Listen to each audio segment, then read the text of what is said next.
Foundation level. Objective 5.2.4K2. Explain what measures can be taken in response to analyzed product risks. You need to differentiate between the different types of risk responses to answer those questions easily. Q1. During a risk analysis, the following risk was identified and assessed. Risk. Response time is too long to generate a report. Risk likelihood, medium. Risk impact, high. Response to risk. An independent test team performs performance testing during system testing. A selected sample of end users performs alpha and beta acceptance testing before the release. What measure is proposed to be taken in response to this analyzed risk?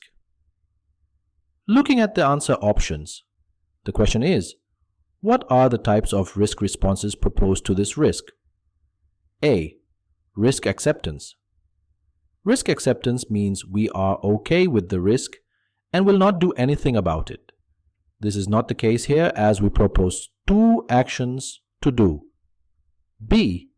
Contingency plan. A contingency plan means we have a plan or an action to perform when the risk occurs. Again, this is not the case here, as we propose two actions to perform now. C. Risk mitigation. The proposed testing actions will mitigate the risks by either lowering the risk likelihood or risk impact. D. Risk transfer. When we ask an independent test team or an alpha or beta group to test the software, we still bear the risk.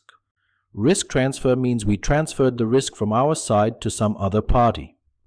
For example, outsourcing the testing stage to another company can be a good idea. Again, this is not the case here. The correct answer is C. Q2.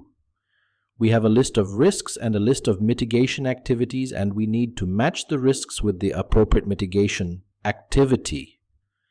1- ineffective loop implementation causes long system responses. This looks like a performance problem. So, performance testing seems to be the best risk mitigation technique. So we have 1 matches B. So, we limited our answer options to B or C. Risk 4 won't help us solve the question as it is matched with mitigation C, but it will help to confirm our answer. 4. Patients above a certain age receive inaccurate reports is matched with using boundary value analysis as the test technique, which makes perfect sense. Now, we have to decide on risk 2 or 3. Risk number 2, consumers change their preferences, is an expected behavior from the consumers and it's out of our control. We usually accept this risk, which maps to A, which makes C the correct answer. Accordingly, risk 3, flooding of the server room, should have the mitigation risk transfer. For example, buying an insurance policy against any disaster. By the way, when you see insurance, then it's always risk transfer.